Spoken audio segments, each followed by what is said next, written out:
Незаконно строителство в мащаби, в които не съм си представил някога в дългогодишната ми практика, че мога да установя. Първо, средата на 23-та година е издадено удостоверение за търпимост на сгради, които не са били построени. Тогава е било управлението на ГЕРБ. Това е издадено от главен архитект на район Приморски. Тези сгради не само не са били изградени в голямата си част, но със сигурност пък и тези, които са почнали строителство, не е през 2001 година. Съвсем очевидно става въпрос наистина за една документална измама. Единственият, според мен, замесен по случая е началника на кадастъра във Варна, защото той доста услужливо ги е попълнил в кадастър. Още повече, че когато са издавани удостоверенията за търпимост, няма подробен устройствен план. Тоест, те не отговарят на градоустройствена норма, което е също задължение да има статут на търпимост. Шефа на кадастъра от днес трябва да има заповед за уволнение. И други органи ще се интересуват от него. Но пак казвам, това е най-малкото провинение в тази история, за която ви разказвам. Контрола по строителство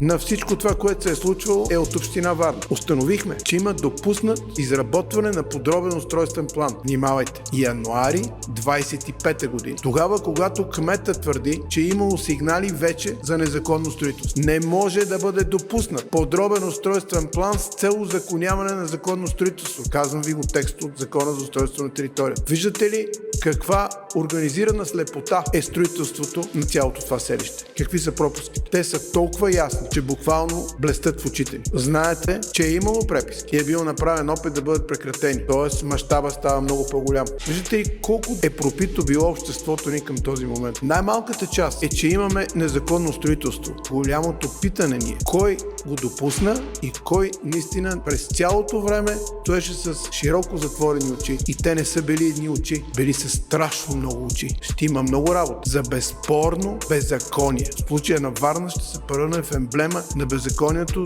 от последните 3-4 години. Законът е ясен. Незаконното строителство се премахва. Точка. От тук нататък ще има много работа. Най-вероятно и за прокуратура, най-вероятно ще има работа и за полиция. Истината рядко е това, което изглежда. Въпросът е, готов ли си да я видиш?